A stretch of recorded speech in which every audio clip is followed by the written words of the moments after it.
Listo, vamos a comenzar entonces. Hola Germán, ¿cómo estás?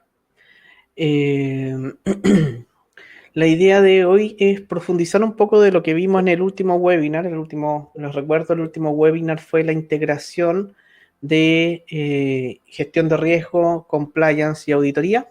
Cómo se conectan las tres áreas, cuáles son los puntos de conexión, cuáles son las diferencias. Eso es lo que estuvimos viendo el webinar anterior. Digo clase a veces, la costumbre de hacer clase. Entonces, la idea de este es profundizar un poquito en el proceso de cumplimiento. Como saben, y como siempre he dicho, es lo que yo utilizo. Seguimos los estándares, ¿cierto? Pero muy específico de la metodología que utilizamos tanto en Mindfield como en BRAC. ¿Ok? Yo tenemos 72 en línea, así que vamos a comenzar ya. Bueno, concepto, desarrollo, implementación y evaluación de cumplimiento.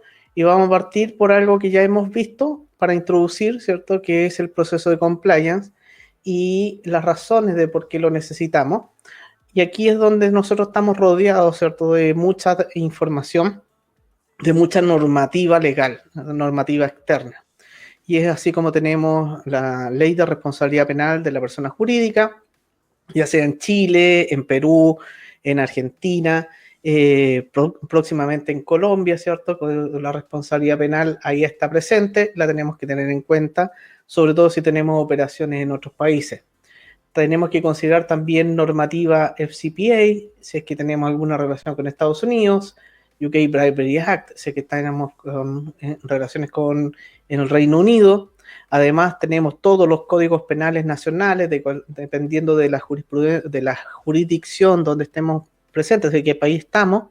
En Chile tenemos la Comisión de Mercado Financiero, tenemos el Tribunal de la Libre Competencia, leyes relacionadas con eso, Servicio de Impuestos Internos, la Unidad de Análisis Financiero, además de toda la normativa específica que va apareciendo en el día a día, ¿cierto? Y ahí tenemos considerado varios elementos originados por la pandemia COVID, ¿cierto? Que tienen, incluyendo algunos, responsabilidad penal de la persona jurídica, como es el tema del uso de los beneficios fiscales de forma indebida o el forzar o incentivar a un trabajador a romper las restricciones por pandemia, ¿ya? Y ese riesgo va a quedar definido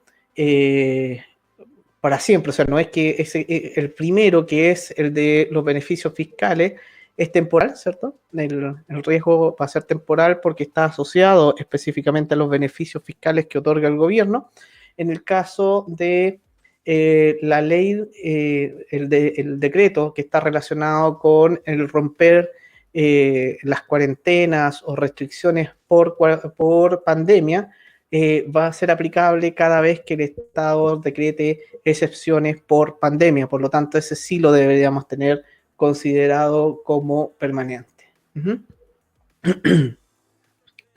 Además, por otra parte, tenemos la normativa interna, todas las definiciones internas que tenemos dentro de la compañía, las políticas, los procedimientos, el reglamento interno, el código de ética, las normativas, los procedimientos que se establecen por las distintas normas ISO internas que la empresa defina, todo lo que nos autoimponemos internamente a cumplir también es parte del cumplimiento. Entonces, ahí tenemos ya la combinación de la normativa externa y la normativa interna. Adicionalmente, compromisos que la empresa establece y que nadie lo obliga a la empresa, sino que es de común acuerdo o una decisión simplemente para aportar a la comunidad. Y tenemos las donaciones, ¿cierto? Todo el tema de acuerdos con los trabajadores, todo el establecimiento de prácticas de responsabilidad social empresarial, que son compromisos que la empresa va estableciendo con terceros. Y ahí donde nosotros vamos a completar una serie de obligaciones de cumplimiento.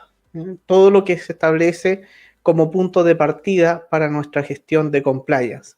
Por lo tanto, hay que tener cuidado con la definición de compliance, no confundirla con modelo de prevención específico para una ley específica, sino que el compliance es el cumplimiento amplio, ¿ya? El cumplimiento de todas las obligaciones que la empresa tiene, ya sea por un concepto de que la ley se lo obliga, o simplemente porque la empresa ha tomado la decisión de comprometerse con eso.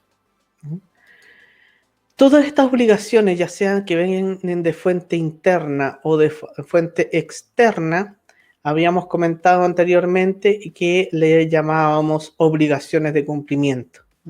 Y aquí es donde se establece nuestro primer maestro de datos, ¿cierto? Nuestro contenedor de obligaciones, que sería la base normativa, tanto las normas internas como externas, en una única base, idealmente tener centralizado todas estas obligaciones.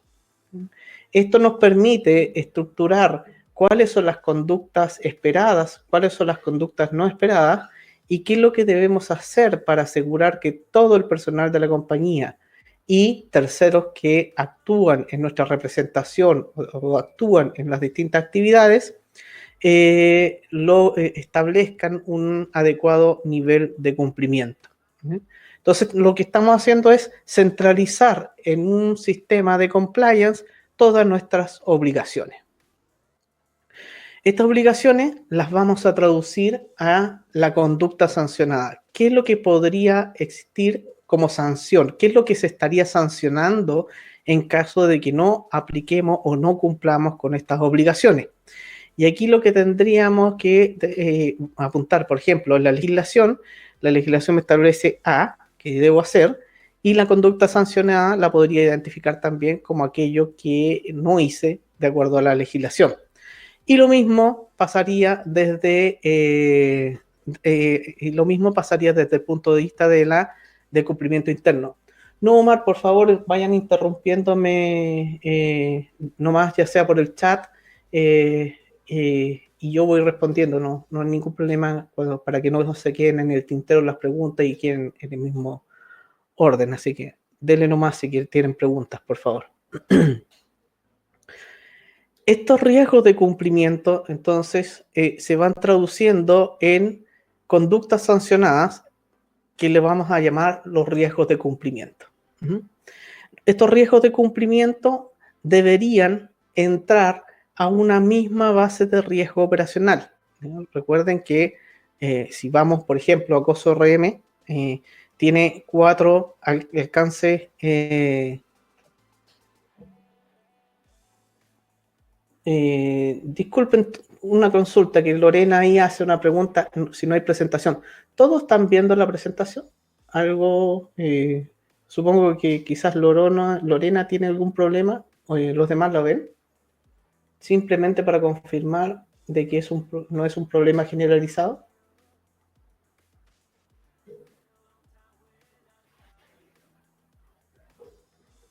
¿Sí? ¿Todos la ven? Ya, perfecto, gracias. Ya que tenemos un pequeño desfase, entonces me quedé ahí con la duda porque como Lorena hizo la pregunta, me asusté. Ya, perfecto, gracias.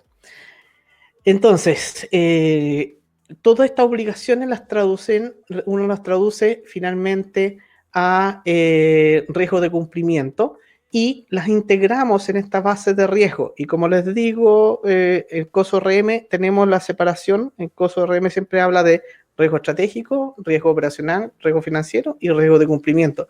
Por lo tanto, la gestión de riesgo, el cumplimiento finalmente es gestión de riesgo, un tipo de riesgo operacional dentro de los procesos.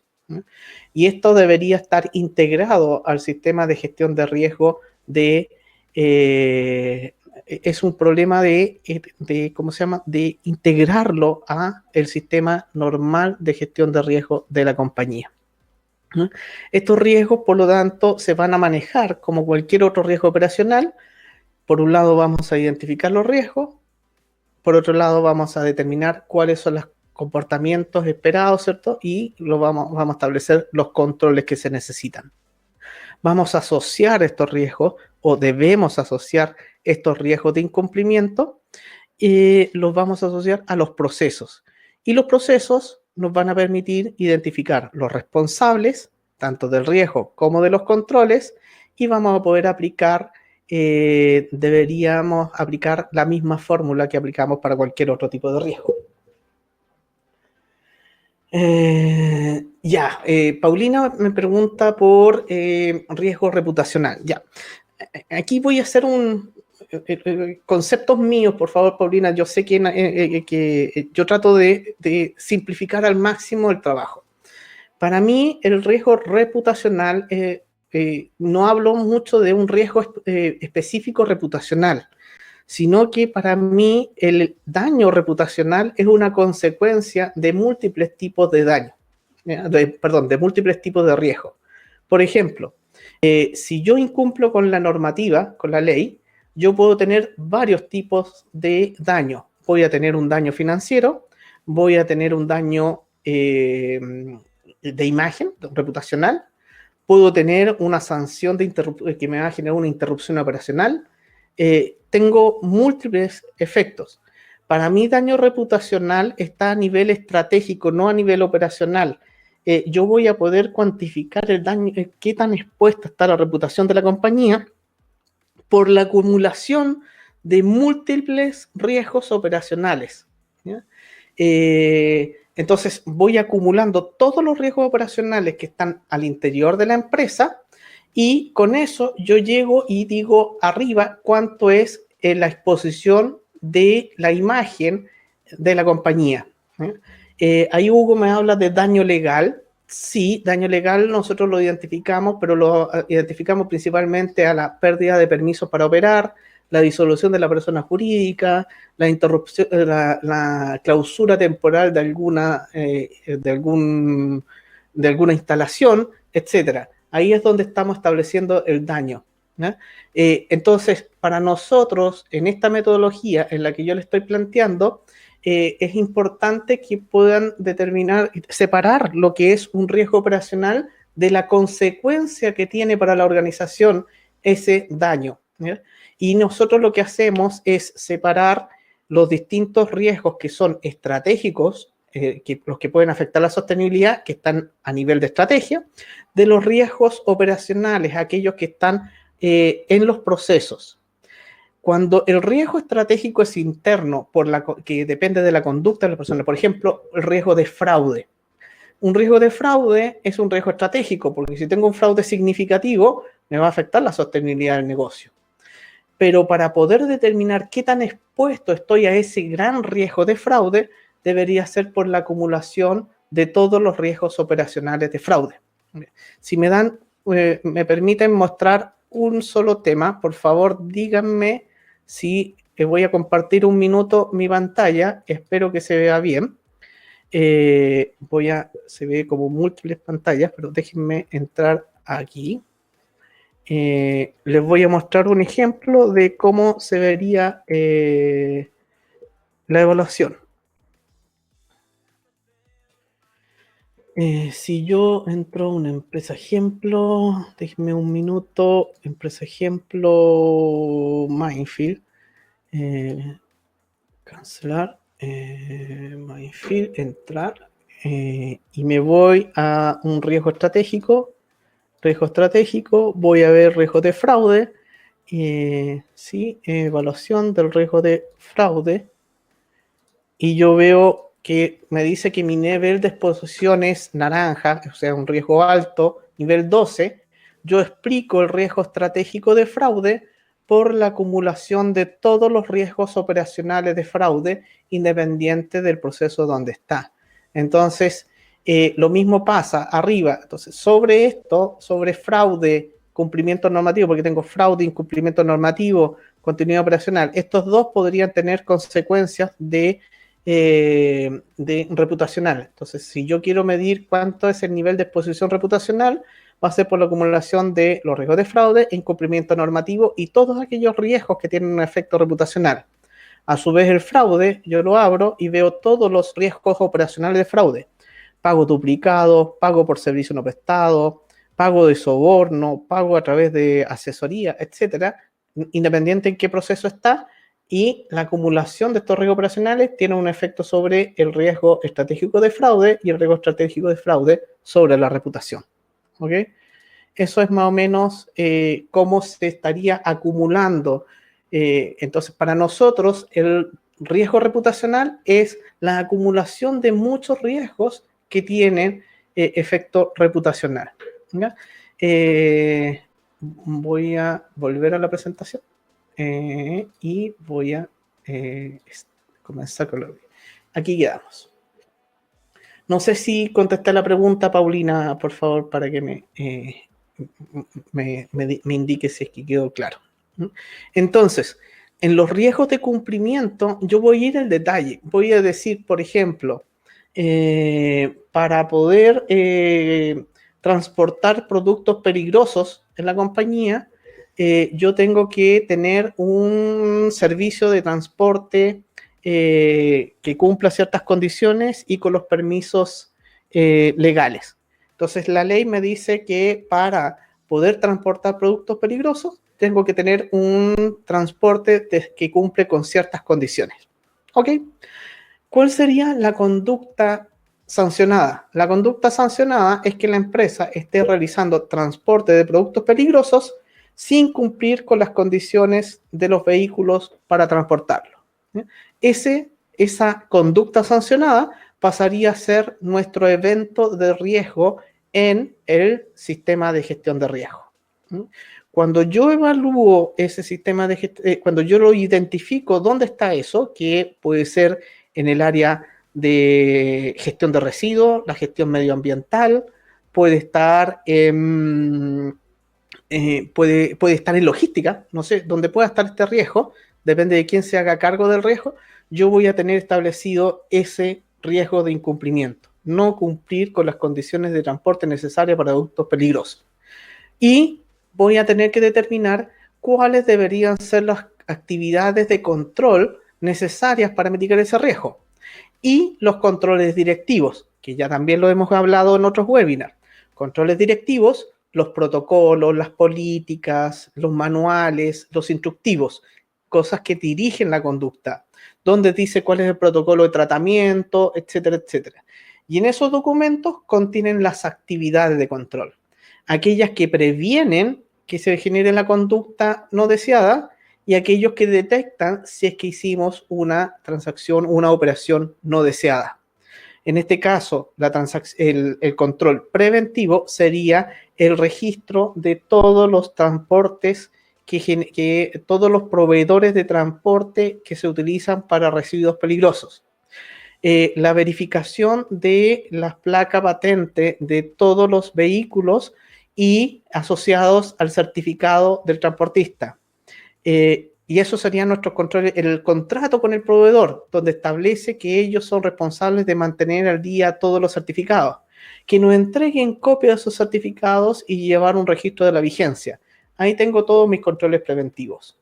Y por otra parte, los controles detectivos serían aquellos donde yo tomaría todas las salidas de productos peligrosos, registrar en guardia, en la entrada de la empresa, de la planta, todos los vehículos que entran y salen y aquellos que van con una guía de traslado de producto peligroso, tomar ese registro y compararlo con los certificados que tengo para poder detectar si en algún momento salió algún producto peligroso en un camión que no está incluido dentro de los vehículos certificados.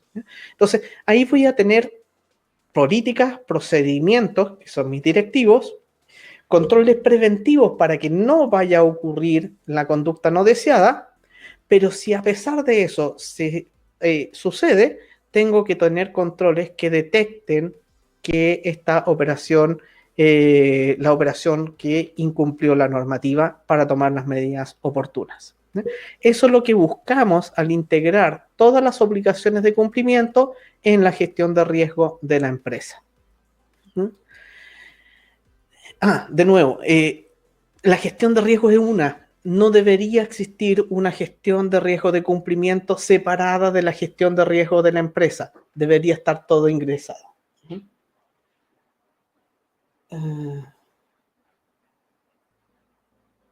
Perfecto, ahí Alejandra me hizo un comentario por privado de que tuvo algún problemita y eso estaba leyendo. ¿Ok? Ok, una vez que yo tengo definidos los riesgos, como estábamos mencionando, lo que hacemos es el comportamiento esperado, determinamos cuál es la conducta sancionada, lo que estamos hablando, por ejemplo, y cuál es el efecto que tiene reputacional, como mencionaba Paulina. Determinamos las sanciones que puede tener la empresa por ese incumplimiento y eso nos daría la evaluación del impacto del riesgo. Las características de la conducta esperada, ¿cierto? Para determinar la actividad de control necesario. Como yo sé cuál es lo que está sancionado, yo debo establecer cuáles serían las medidas necesarias para mitigar lo que serían nuestros controles. La auditoría en área de compliance debería... Ya, voy a eso, Fabián.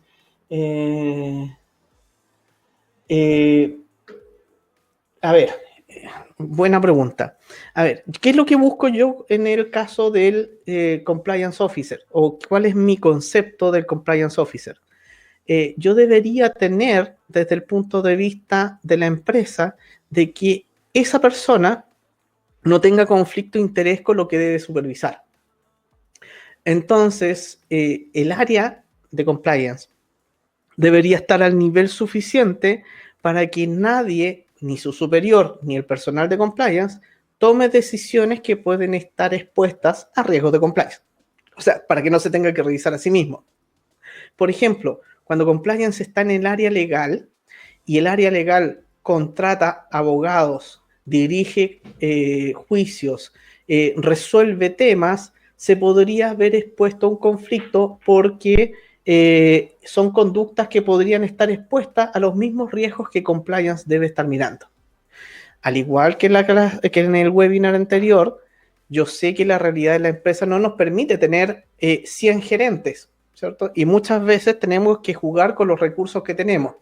En esos casos, yo recomiendo de que si tenemos algún conflicto para algunas actividades específicas, se pueda externalizar o pedir a una función independiente la revisión de ese caso específico y declarar el potencial conflicto de interés, ¿ya?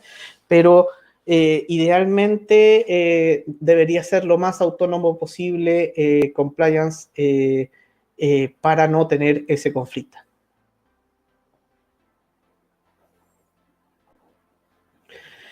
Ya, ahí Alejandra me hace unas preguntas por privado que le voy a contestar después en un correíto porque son bastante largas, así que le voy a mandar un manualcito ahí específico. Una vez que yo tengo todo lo que hablamos de la gestión de riesgo, yo voy a complementar la gestión de riesgo para determinar si mi evaluación de estos fue adecuada con matrices de pérdida, con registro de incidentes y con registro de multas y sanciones. Yo debería estar registrando y centralizando en la empresa todos los datos que se vayan generando de pérdidas por incumplimiento, ¿no? Todos los incidentes de incumplimiento que se vayan generando. Eso me va a permitir tener verificar que mi evaluación de riesgo es consistente con la realidad de la empresa. Si tengo una evaluación de riesgo de cumplimiento bajo, pero las matrices de pérdida me están mostrando que tengo ya lo tengo, ¿cómo se llama? Mitigado, pero tengo matrices de pérdida que me están mostrando resultados negativos, tengo incidentes frecuentes, tengo registro de multas y sanciones seguidas, relacionadas, significa que algo no estoy considerando.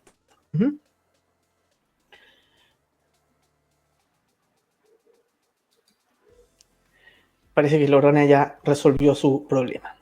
Alejandra, quedo atento al correo, no se preocupe, ¿ya? Asegurar el cumplimiento. Una vez que yo ya tengo toda la gestión del riesgo de cumplimiento establecido en mis matrices de riesgo, en mi sistema de riesgo, como yo lo tenga establecido, una vez que yo tengo todo eso levantado y registrado, lo que tenemos que hacer es comenzar a gestionar las actividades de la empresa para poder verificar que los controles que se establecieron, que los dueños de los controles que se establecieron, realmente están ejecutando esas actividades de control.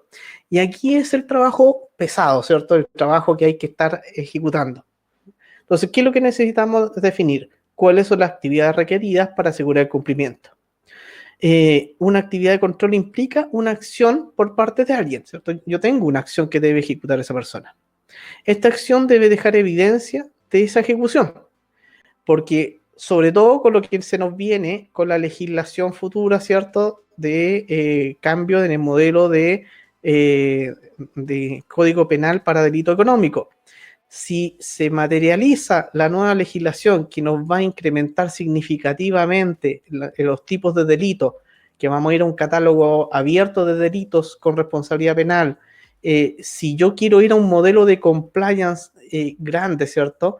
Donde no solamente estoy viendo modelo de prevención de delitos, sino que estoy viendo toda esta cantidad de elementos que debo controlar.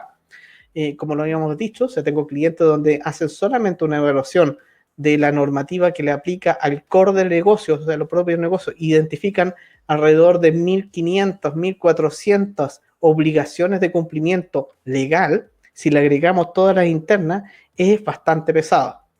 Y si yo tengo que demostrar en un futuro de que mi modelo estaba funcionando y no voy a tener una certificación, por ejemplo, disponible, lo que me va a pedir un fiscal es saber si es que en el momento, en el día en que ocurrió el delito por el cual me quiere procesar, yo tenía las actividades de control y que si esas actividades de control estaban operando en ese momento.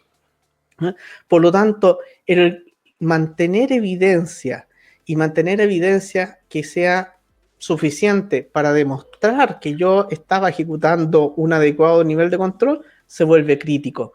Por lo tanto, el dejar evidencia para la ejecución de las actividades es fundamental. Que el área de cumplimiento esté monitoreando el desarrollo de los controles y que esté monitoreando que la evidencia es suficiente y actuar oportunamente cuando una actividad de control no se ejecute oportunamente, ¿ya? Todo eso es parte de la gestión de cumplimiento, ¿ya? Y por eso nosotros siempre apuntamos a documentar, a generar una serie de matrices, sistemas, lo que sea, que permita y ayude a generar el monitoreo, ¿no? Lo principal acá es que nuestro sistema de compliance, sea manual, sea automático, lo que permita es cargar la normativa externa, cargar la normativa interna, tener los maestros, que el oficial de cumplimiento pueda estar registrando y cargando, el área legal nos ayuda, carga el maestro de datos, todo queda en un sistema, ¿cierto? Yo asigno las tareas, los controles a las personas y que cada persona en las distintas instalaciones de la compañía pueda tener acceso y sepa qué es lo que tiene que hacer en cada momento, con los tiempos, con la forma, y que ellos mismos vayan evidenciando y devolviendo al sistema para que compliance se convierta en un monitor permanente de ese cumplimiento.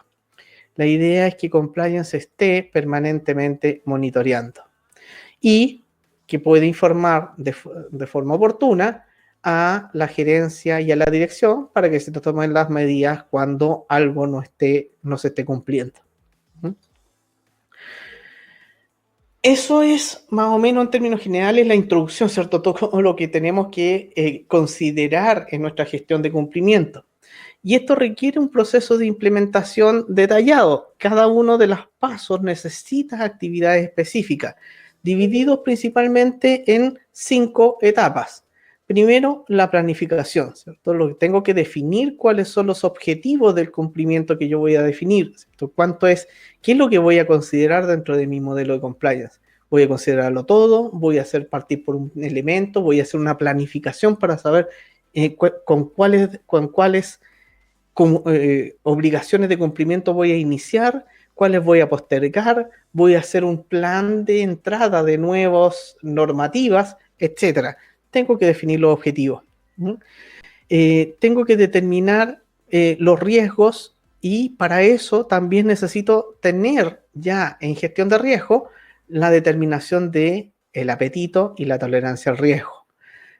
Como vimos en el webinar de apetito al riesgo, si alguien se perdió algún webinar anterior, mándeme un correo, yo les mando los videos, tengo todo ahí guardadito para que, por si alguien quiere acceder a alguno. En el webinar de apetito al riesgo definimos una metodología para calcular el apetito al riesgo. Definimos las tolerancias, ¿cierto? Y empezamos a establecer los criterios. Establecemos los planes de acción, establecemos los planes para tratar los riesgos, definir la respuesta apropiada, establecemos indicadores para medir los riesgos y los controles principales, KRI, KCI, otro webinar también que hicimos. Debe quedar documentado el plan de acción y el oficial de cumplimiento debe reportar periódicamente el estado del plan de implementación. Ningún problema, Marisa, yo le voy a dar el acceso. Le pido un favor, como tenemos el contacto, si me repite su correo, porque quizás pueda perder el chat cuando termine el webinar, si me manda un correíto ahí, ya sea por LinkedIn o mi correo para tenerlo ahí de referencia, yo le doy el acceso a los 14, este sería el número 15, el webinar número 15. Ok, una vez que tengo la planificación, yo voy a la etapa, al proceso de apoyo. Y en apoyo yo estoy pensando en los recursos. Una vez que claramente definida la planificación, qué es lo que voy a integrar este año, lo que va a venir después, tengo que definir el presupuesto integral, un presupuesto para contar con las personas necesarias, con las competencias necesarias, establecer todo lo que necesito, sistemas, herramientas, recursos, información. ¿Cómo puedo tomar buenas decisiones si yo no tengo información suficiente? Sistemas de seguimiento o de identificación de personas políticamente expuestas, funcionarios públicos, un sistema que me ayuda a gestionar los conflictos de interés, sistemas para guardar evidencia, etcétera. Todos los recursos que necesito de acuerdo al nivel de riesgo de exposición de la compañía. Recuerden que nuestro punto de partida siempre es el riesgo. Si tengo alta exposición a riesgo de incumplimiento, mayor nivel de recursos tengo que invertir. Y los recursos focalizados en aquellos puntos que tienen más riesgos. Y conservar información documentada y aprobada como evidencia del cumplimiento. Todo esto necesitamos tenerlo establecido dentro de nuestra fase de apoyo. Luego viene la operación, ¿cierto? La operación permanente de nuestro sistema de compliance. Y aquí lo que tenemos que tener es claramente redefinición de objetivos de los procesos. ¿Cuál es el objetivo de cumplimiento por proceso? ¿Cuáles son los criterios para medir el cumplimiento de los procesos? Implementación de controles en los procesos, de acuerdo a esos criterios, el mantenimiento de la información documentada a medida que necesaria para confiar en los procesos, evidencia y también respaldo. Juan Pablo, lo mismo, si me puede mandar un correíto después para recordarme que le tengo que enviar el link, porque a veces se me olvida como tanto con tanta cosa, pero ahí, si me manda un correo me acuerdo y le envío el link. Todo esto me debe permitir tener una buena gestión de operación. Si se dan cuenta, yo siempre vuelvo a mi teléfono, que en nuestro sistema funciona en el teléfono, lo ideal para mantener informada a las personas. La evaluación del modelo, ¿cierto? La organización debe determinar, ¿cierto?, qué es necesario hacer seguimiento y qué es necesario medir. De nuevo, la gestión de riesgo me tiene que decir a quién le tengo que hacer seguimiento y qué es lo que necesito medir. No necesito medirlo todo, sino donde tengo la mayor exposición. Métodos de seguimiento, métodos de análisis, medición, evaluación. Todo esto lo tengo que tener para demostrar que estoy haciendo una evaluación y un monitoreo permanente.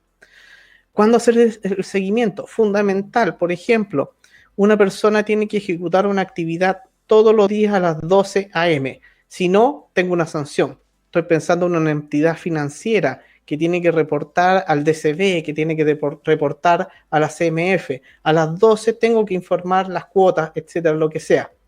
Por lo tanto, yo debería tener herramientas que me permitan saber inmediatamente si no se cumplió con ese procedimiento.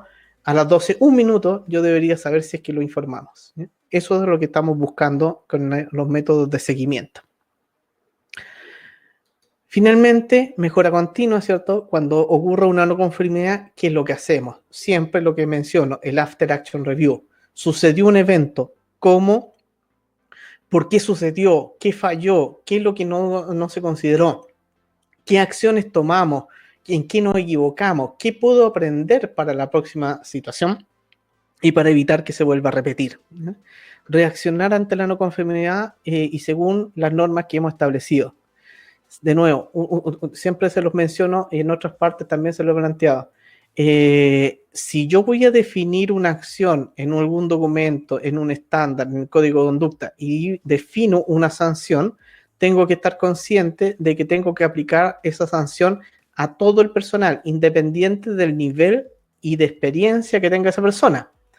Ya tuve un caso donde se definió en una política una conducta sancionada con el despido, se aplicó la sanción frecuentemente a personal de nivel medio o bajo de la empresa. Cada vez que existía un incumplimiento se sancionaba con la desvinculación de la persona, y eso siguió perfecto hasta que la persona que incumplió una conducta parecida, ¿cierto?, fue un gerente de mucha experiencia, de mucho nivel dentro de la organización.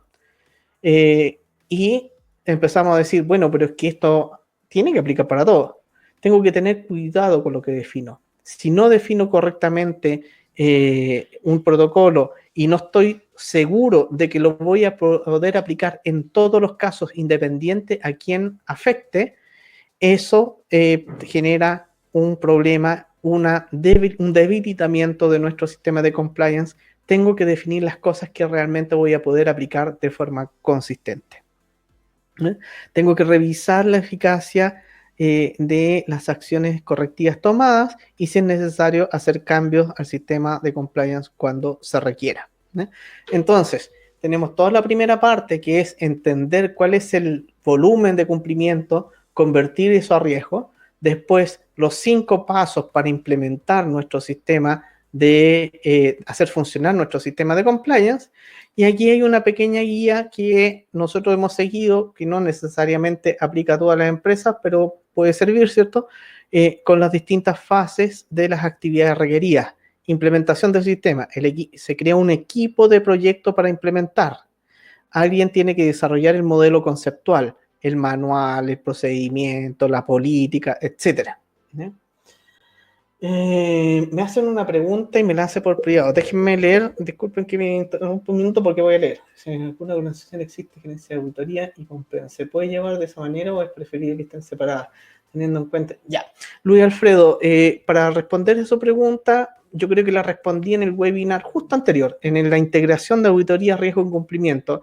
Pero para responder a la pregunta, me dicen, ¿qué pasa si yo tengo auditoría y compliance juntos? Tengo auditor de gestión de riesgo perdón, en mi caso, cuando fui gerente de auditoría en Suiza, en el área era auditoría, riesgo y cumplimiento, ¿no? Tenían los 3 temas. Entonces, lo que uno hace es tratar de separar las aguas lo más posible, pero vamos a tener que tener en cuenta de que yo como auditor interno no me voy a poder auditar a mí mismo como cumplimiento.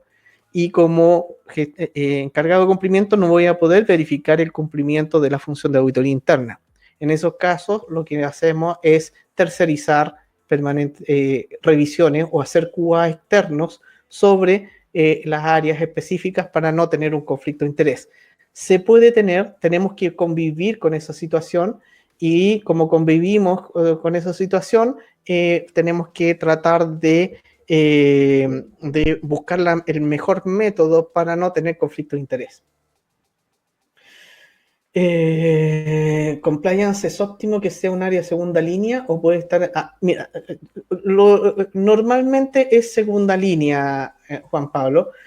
A mí me gusta más como tercera línea, porque me gusta compliance autónomo, me gusta compliance independiente, creo que ejerce mejor su función, pero también puede ser de segunda línea con la supervisión de la tercera línea, ¿ya? De auditoría interna.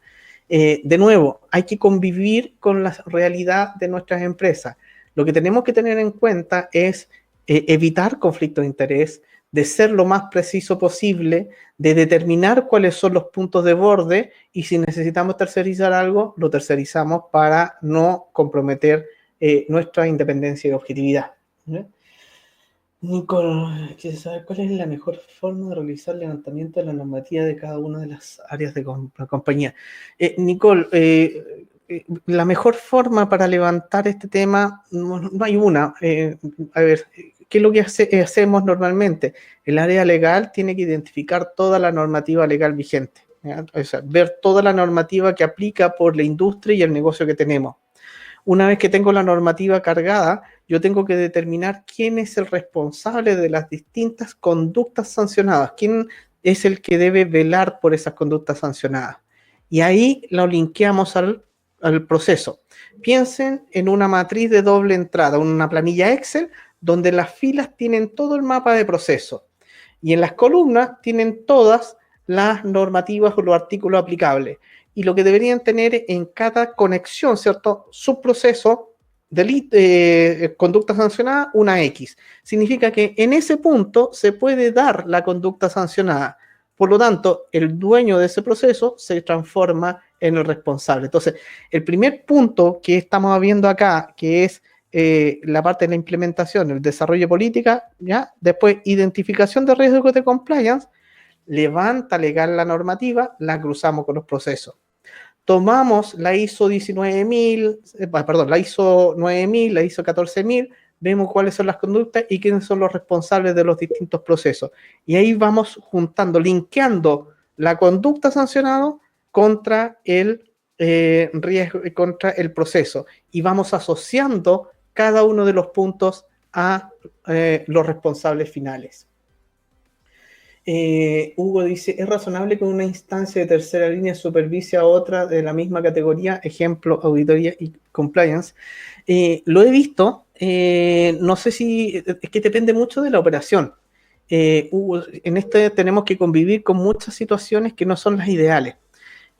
Yo prefiero que compliance tercerice su evaluación. ¿Cuál es el complemento entre auditoría y compliance desde mi punto de vista? Compliance identifica las obligaciones de compliance, las transforma en riesgo, las carga en gestión de riesgo. Gestión de riesgo utiliza la metodología y lo mantiene. Compliance evalúa el diseño de los controles que se implementan para mitigar los riesgos y auditoría hace pruebas de cumplimiento o pruebas de control, ¿cierto? Para verificar la efectividad de los controles. Entonces, finalmente, dividimos las aguas.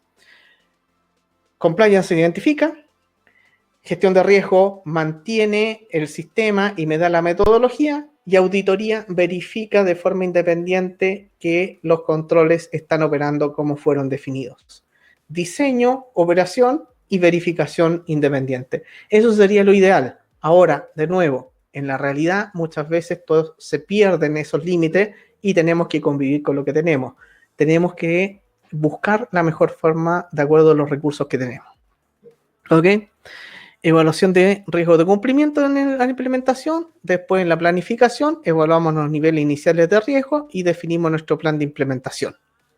Luego, en el apoyo al sistema, tenemos al oficial de cumplimiento, ¿cierto? Donde están las evaluaciones de competencia, la planificación de proceso y riesgo, se establecen las bases de la cultura de compliance y se hace un plan de comunicación de cuáles son las obligaciones. Sí, Hugo, como segunda línea, según mi ejemplo.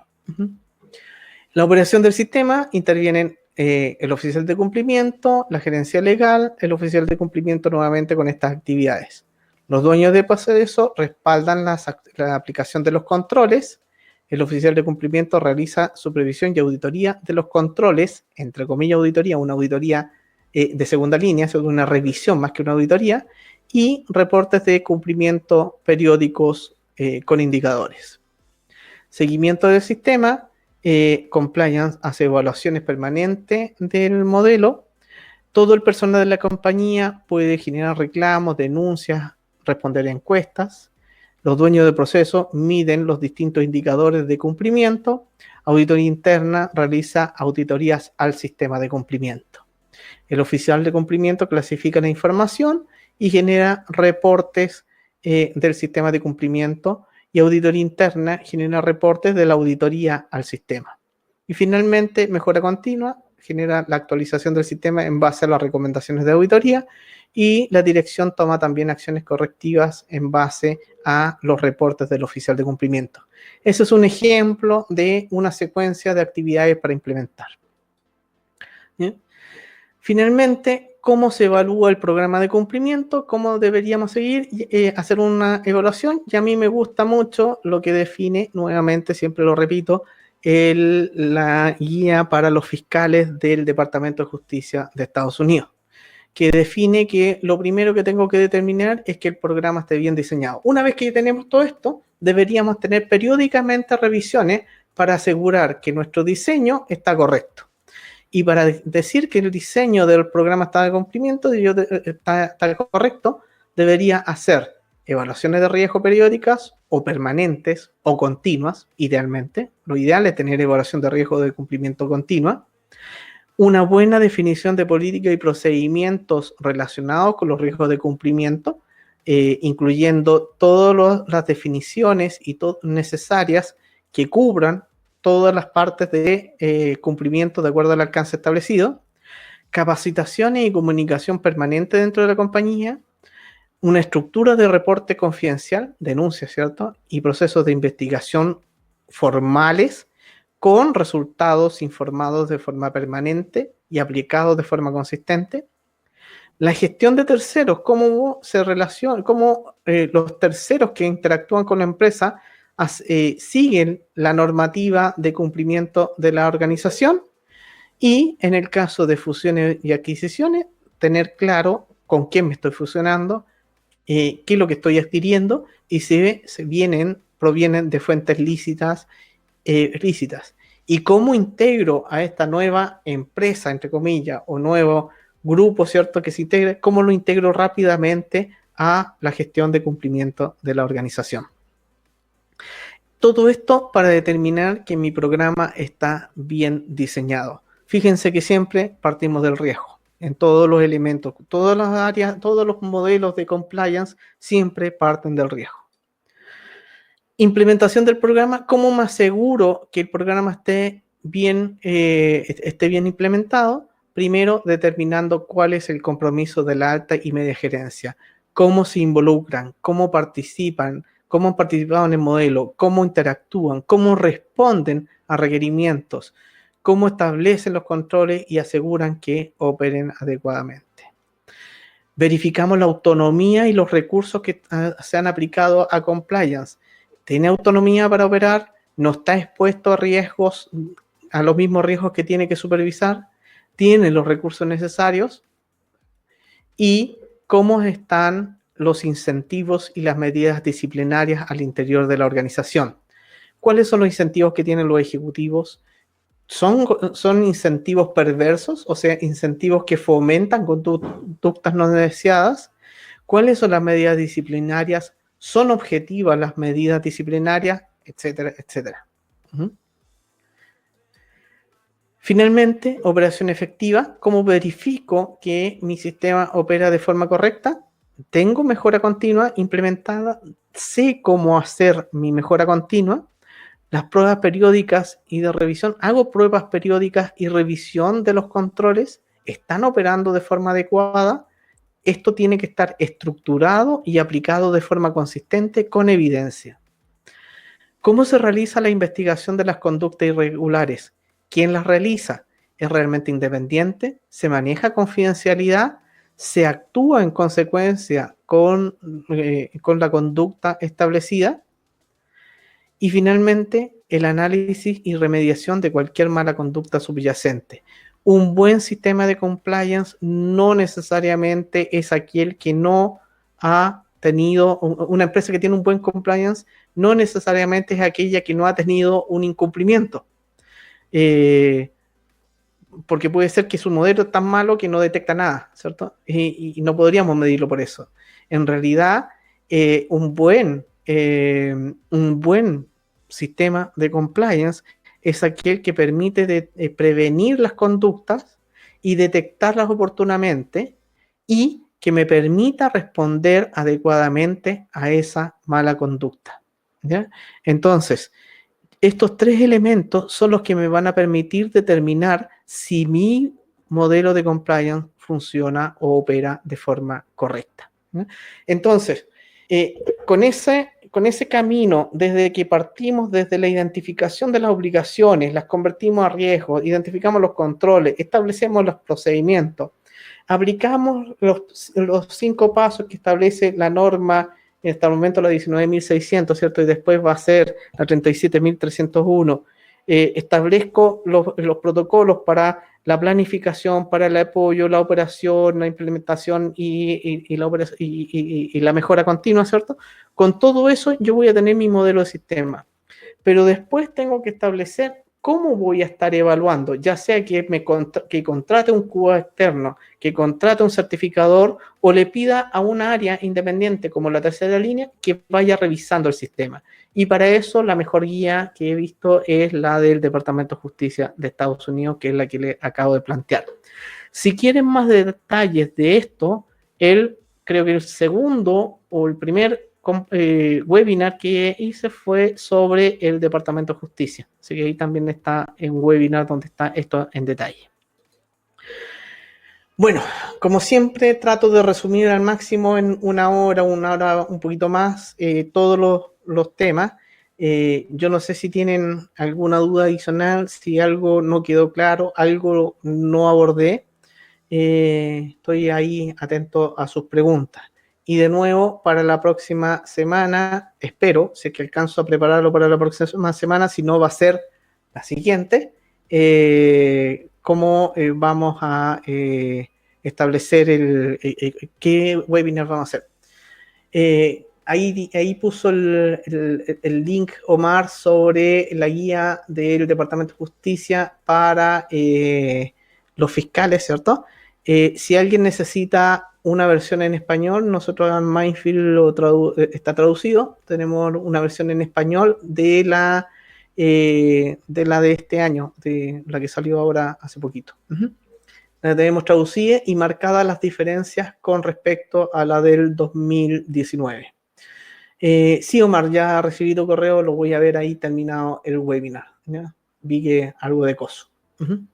Y también recibí el de Marisa, recibí varios correitos ahí que estuve mirando que estaban llegando. Gracias, Luis Alfredo. Ahí Nicolás también acaba de llegar un correito de Nicolás.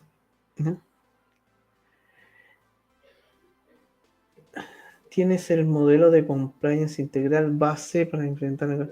Jenny, ¿me puedes dar más detalles de lo que necesita? Bueno, en el caso de tienes el modelo de compliance integral base para implementar en una compañía. ¿A qué te refieres con modelo de compliance integral, por favor? Jaime, no te puedo contestar ahí, vi que estás dando las gracias, no te alcancé a contestar, el teléfono está en una reunión, te llamo en unos minutos. Ok, gracias. Gracias, Ingrid. Ok, quedo atento por si hay alguna otra pregunta adicional. Si no, les agradezco mucho haber participado como siempre y quedo atento por cualquier comentario, duda, comentarios constructivos y destructivos, todos son bienvenidos. Muchas gracias.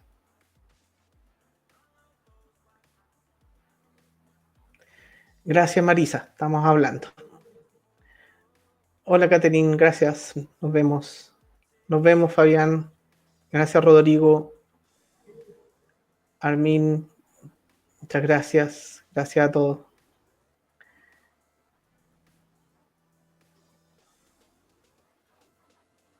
Gracias a todos. Les voy a mandar el video y les voy a mandar la presentación, ¿ya?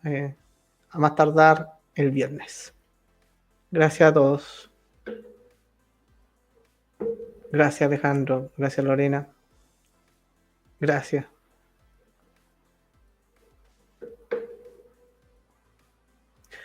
Ok, veo que no hay más preguntas, así que voy a terminar ya la sesión. Nos vemos en el próximo webinar y compartan, por favor, con todos los que estimen conveniente. Mientras más se suben, mejor, más ganas dan de seguir haciendo webinar. ¿Ya? Nos vemos.